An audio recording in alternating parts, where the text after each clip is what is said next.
Well, hello. This is Janet Morana, Executive Director of Priest for Life. Welcome to Just Ask Janet. And of course, you're seeing this program a little later in the evening than usual. And that's because I'm filling in still for Father Frank Pavone, who will be back with us probably in a few more weeks.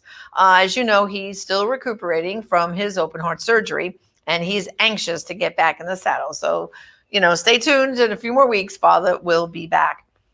Well, there's a lot going on having to do with abortion. And of course, a lot of you have heard a lot about the Supreme Court taking the Mississippi case.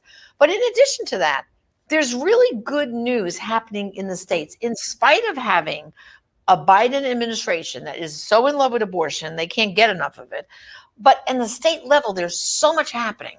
Well, joining me today is one of the amazing legal expert that works for Americans United for Life. And they are an amazing organization that really researches model legislation that's done at the state level.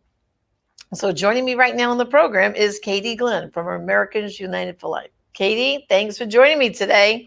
It's so great to be here. Well, like I said, AUL or Americans United for Life, you guys do amazing work. And I know there's a lot of work being done right now in the states on legislation to kind of push back against RU 486, a chemical abortion, for several reasons. Number one, the abortion industry has now using that as their trump card now. They're getting chemical abortion out there, big supply and demand, so to speak. For several reasons. It's very easy to dispense. They're not even using doctors. With the surgical abortions, they're running short on doctors willing to even do surgical abortions.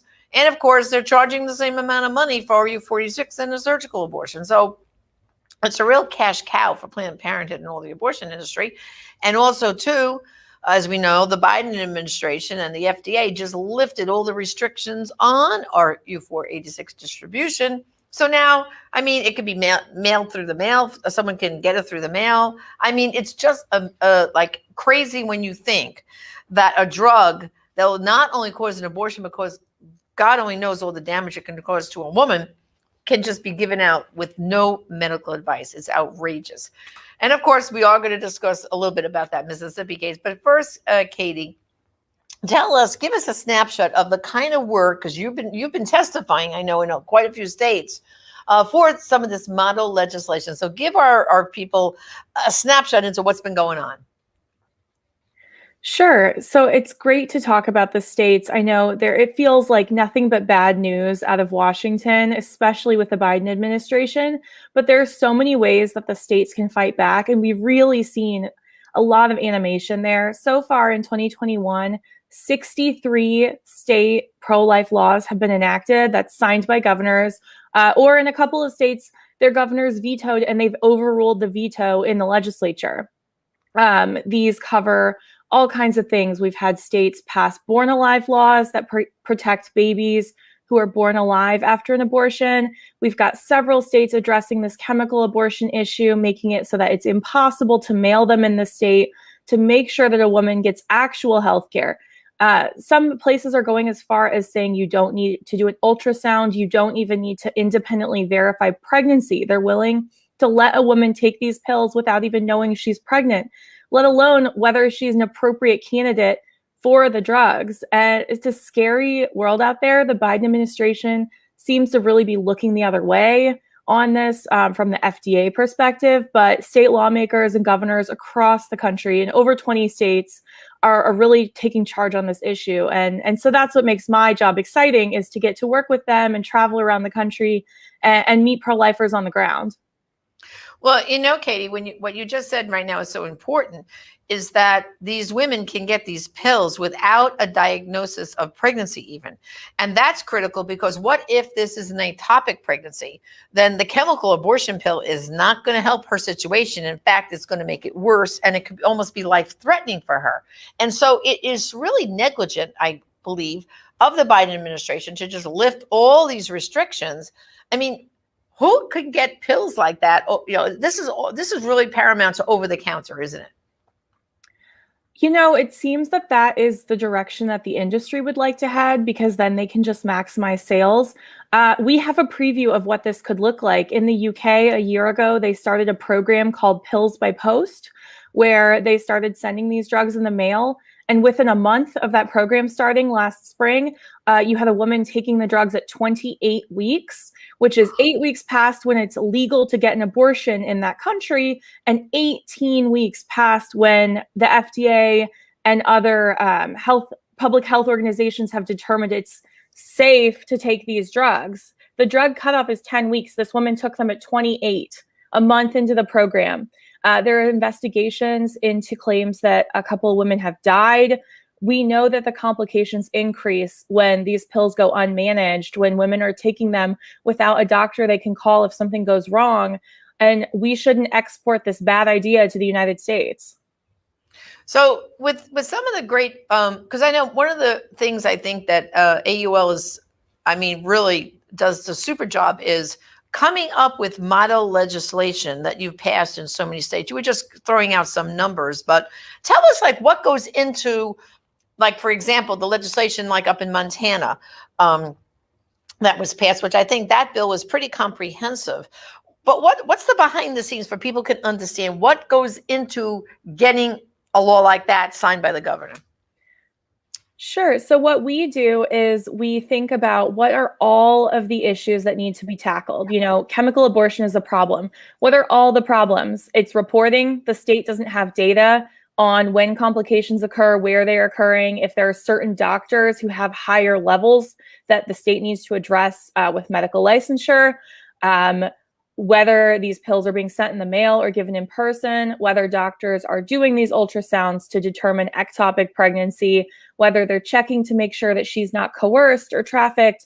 All of these different factors play into passing solid policy in this issue area. And so that's what we really try to bring to lawmakers and to activists in the states, is to say, let us help you kind of brainstorm, think through this issue so that you can pass a law that's going to really solve these problems. And so in Montana, for the first time in over a decade, they had unified pro-life government when their gubernatorial race flipped to the new governor, Gianforte, last fall. And so they were so excited to feel like they can really solve problems in a way that they hadn't been able to in many years.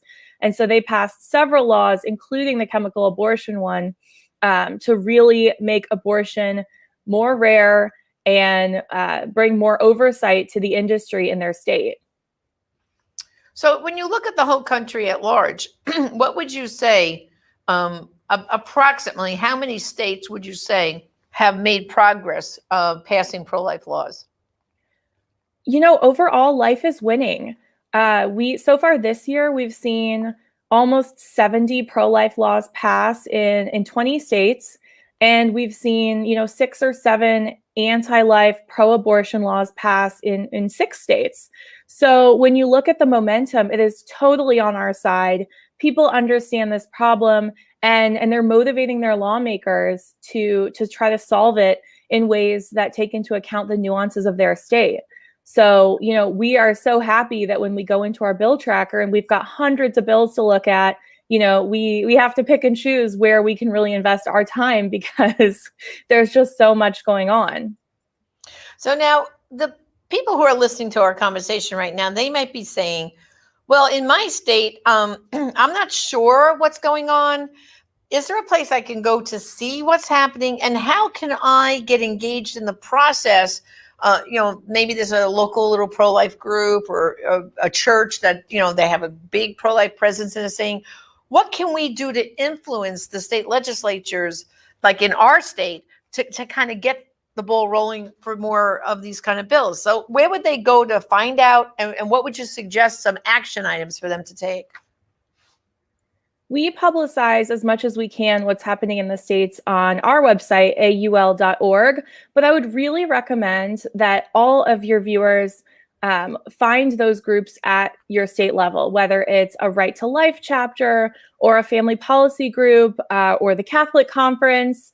All of them are thinking about these issues. They're talking to lawmakers, not just during the session, but year round. And so they're the ones, if you get on their email list, they're going to be sending updates saying, hey, we've got a hearing on Friday. We'd love for people to come out. And lawmakers do pay attention to that. You know, one of the things that makes America such a great country is that for your 2 minutes, those lawmakers have to hear you. And so everyone's voice really does matter. That's great. Well, of course, now everyone hears about the fact that, excuse me, the Supreme Court has agreed to grant certiorari to the Mississippi case. And all eyes are now on that. And I think basically, if you listen to the stuff that's coming out from all the pro-life groups, including Priests for Life, is like, hey, we got a chance now to really chip away maybe at Roe v. Wade. So for people who don't know anything about this case, give us a snapshot of this Missouri ban, Mississippi ban, and what's expected up at the court. So this case is specifically about a Mississippi law that was passed in 2018 that prohibited abortions except for very rare instances where the life of the mother is threatened after 15 weeks. And they passed that law citing all of the data about how maternal health complications really, really increase in that second trimester. They passed it because of the data about fetal pain and how the dismemberment abortion procedure, which is the most common type of abortion during that second trimester at the 15 weeks mark, is horribly painful for these children. And because it's much more in step with the rest of the world than these states that have abortion throughout pregnancy, only 7 countries in the entire world do that. And it's not a great list. You know, North Korea, China, Vietnam, like that's who we're next to on this list when you look at states that have abortion throughout pregnancy, like Colorado. So Mississippi was really, you know, they had some good reasons to pass this law, but because of the Casey case from the 1990s, the court said, you can't pass this. They struck it down. So Mississippi has now appealed to the Supreme Court saying, give us a chance to make the case for our law. And so that's where this case is much more than Mississippi. If the Supreme Court says that Casey's standard is no good, the idea that states are completely unable to regulate abortion ahead of viability, a line that's constantly changing, then we would have the opportunity for state governors and state attorneys general to make the case and say, we have compelling reasons to pass these laws because of maternal health, because of fetal pain, because it's disgusting and we don't want it happening here. And they could go into court and defend their own laws and say they have compelling reasons to do this. And right now, with the Casey standard, they're really barred from doing that. I see. So basically, so what you're saying is viability really is what's going to be debated, I guess, or brought about by this case. And the point you just made about viability, it is a moving target in a way. I happen to know some folks who had babies just recently, and the baby's, you know, still in the NICU at 24 weeks. And she actually went into the hospital at 22 weeks, and the doctors told her, if we can't get to 24 weeks, there might be nothing we can do. So there's this like thing, like by the time they get to 24 weeks, the doctors will step in and say, okay, we're going to try and save that baby. It's before 24 weeks. And there have been babies who have survived at 21 and 22 weeks miraculously. But like you just pointed out, it seems to be, right, Katie, like a moving thing, this viability, right? Right. At the time that Roe v. Wade was decided in 1973, viability, which was never a scientific standard, was commonly understood to mean 28 weeks. By Casey in the early 1990s, it was 24 weeks. And now, as you said, there are babies who are surviving at 21, 22 weeks all the time. And we would only expect that as medical technology advances, that we'd be able to save these lives earlier and earlier. And so the idea that you've got sort of this moving standard where, by the way, you have abortion doctors who say things like, well, who's to say when viability really is? And so in states like Florida, where I live and where Priests for Life is located, we know that there are doctors who don't believe in viability as a framework, who are doing late-term abortions in violation of state law, this is not a good standard. It's unclear. It's never been workable. It's constantly changing, and states shouldn't be tied to it. And what would you say right now? Has the court at this point permitted any bans on abortion before viability, as far as you know? So the court has allowed what are called method bans. So, for instance, there's a federal law, and many states have a law banning partial birth abortion, some of which are done ahead of that viability standard later in like 18, 19, 20 weeks of pregnancy. And the court allowed that to stand, and it gave the parties the chance to make their case for the compelling interest here. And so that's what we're really asking the court to do, is to let everybody make the case. But there are lots of laws that are currently in effect that are technically in violation of this viability standard. They just haven't been challenged in court. So almost 20 states restrict abortion at 20 weeks. 20 weeks is ahead of that viability standard. But if the law hasn't been challenged, it's in effect. A bunch of states have had their bans on dismemberment abortion struck down, but Nebraska passed one in 2020 that has not been challenged, so it is in effect. This is the kind of thing where you're really at the whims of who's trying to sue you. Right. Well, I tell you, I think when most people hear this discussion, I think they get a little dizzy. But I've read, Clark Forsythe's great book on this topic, and I've listened to him speak and some of the other key lawyers. And one of the things they have said when people ask, could Roe v. Wade be overturned? They said, well, we really need what they call a willing court, right? I mean, that's really what it is. And now, we've got like 6-3, like we've got a little bit more of a majority now. But the question is, how willing is the court, or how far will the court go? Like, I know, for example, you can tell by his dissent, Justice Thomas, I think he's had Roe up to here. I mean, let's just look at Justice Thomas for a minute.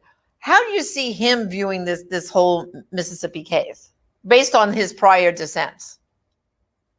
Well, certainly Justice Thomas seems to be the most willing to send this issue back, to address some of the hard questions. Another case that is in this same wheelhouse is a case out of Arkansas. They passed a law banning Down syndrome abortions, because we know this is a huge problem in this country and around the world. And Justice Thomas has written about that. He's written about the eugenics behind the abortion industry, the history of it, and how it's currently being used for eugenics in that Down syndrome context. So we know he seems to be willing to take this as far as it needs to go to get the Supreme Court out of the business of regulating abortions for the entire country. Yeah. Well, like I said, to me, Justice Thomas is my favorite because of the way he's written different things.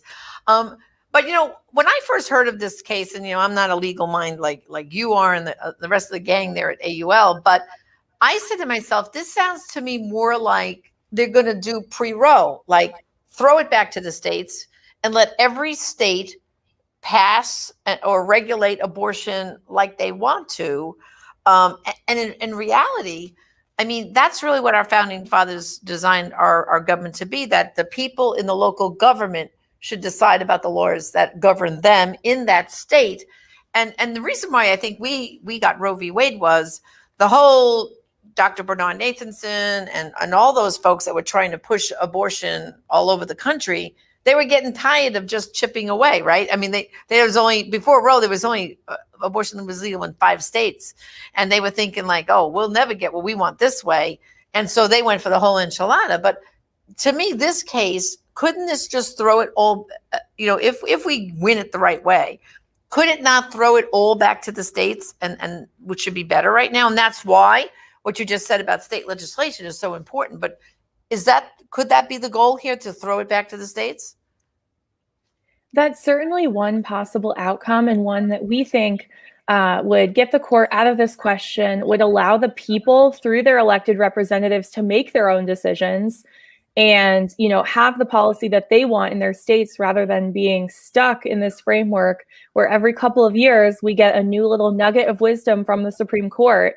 So we think that would be a great outcome. And you're right that the strategy of the industry, and Clark documents this so well in his book, Abuse of Discretion, was to bypass the 50 states to get this out of the hands of the people who they knew were not with them by using a lot of false data, I might add, and get it to the court, where the court basically worked backwards from an outcome they wanted. They wanted to make abortion legal and accessible everywhere in this country with very few limitations.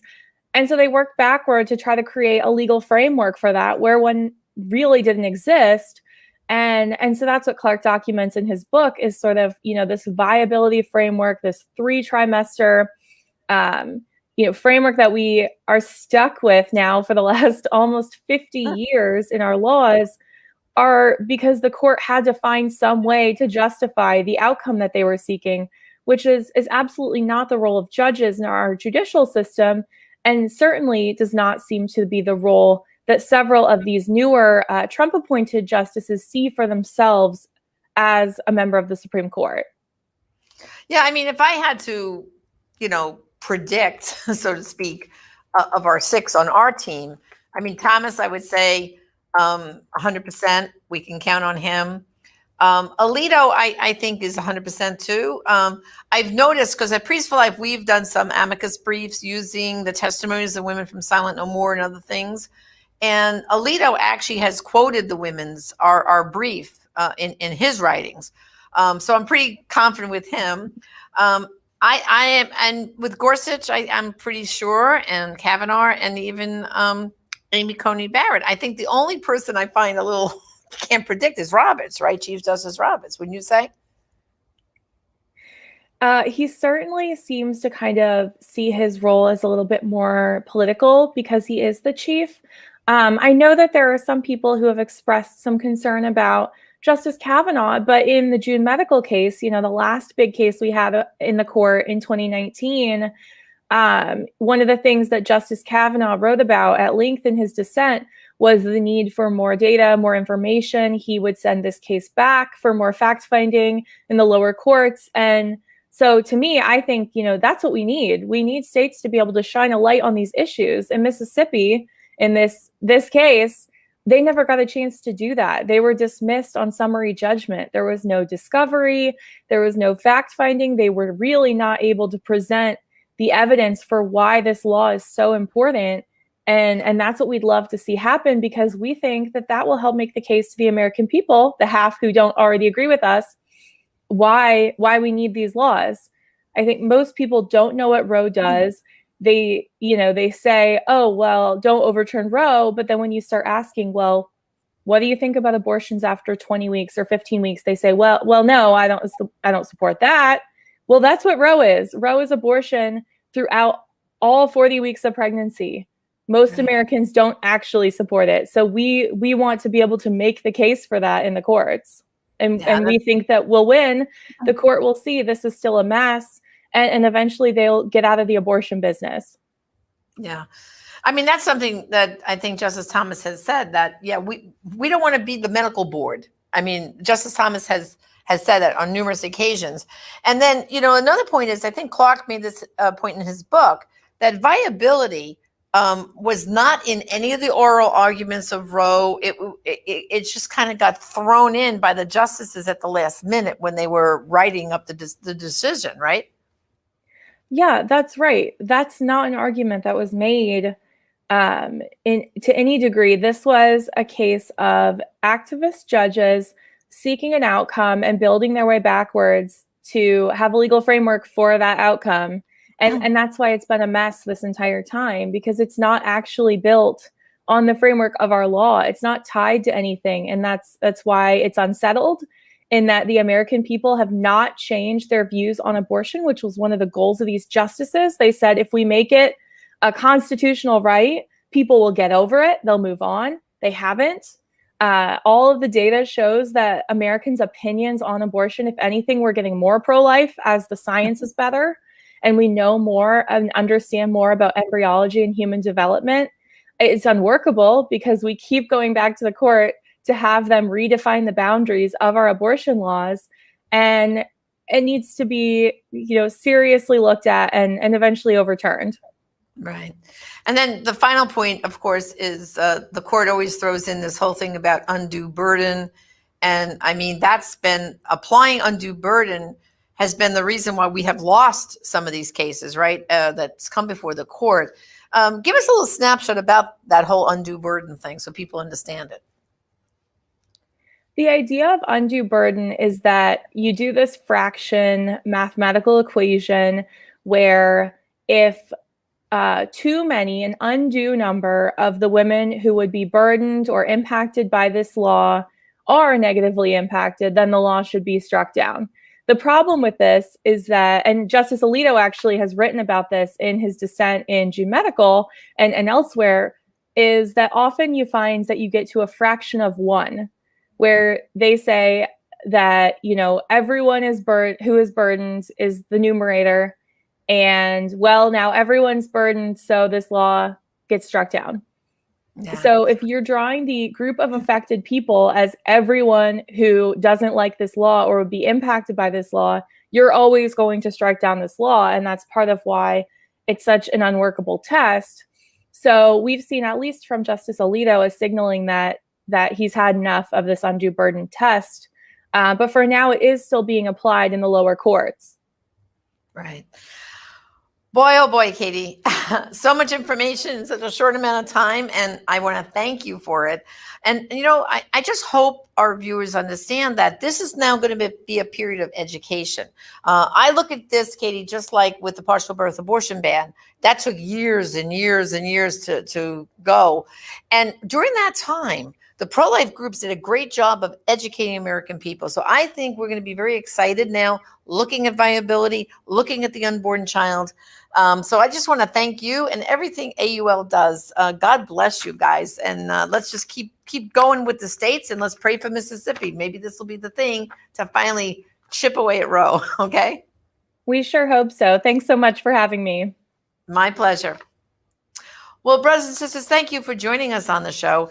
And of course, we have a special campaign going, My Heart Beats Just Like Yours. Go to that webpage, myheartbeatsjustlikeyours.com. You're going to see that unborn child in the 7th, 8th, 9th, and 10th week of pregnancy and what you can do to help save those babies. And brothers and sisters, remember, there are some abortions only you can stop and some lives only you can save. Join us again next time on Just Ask Janet.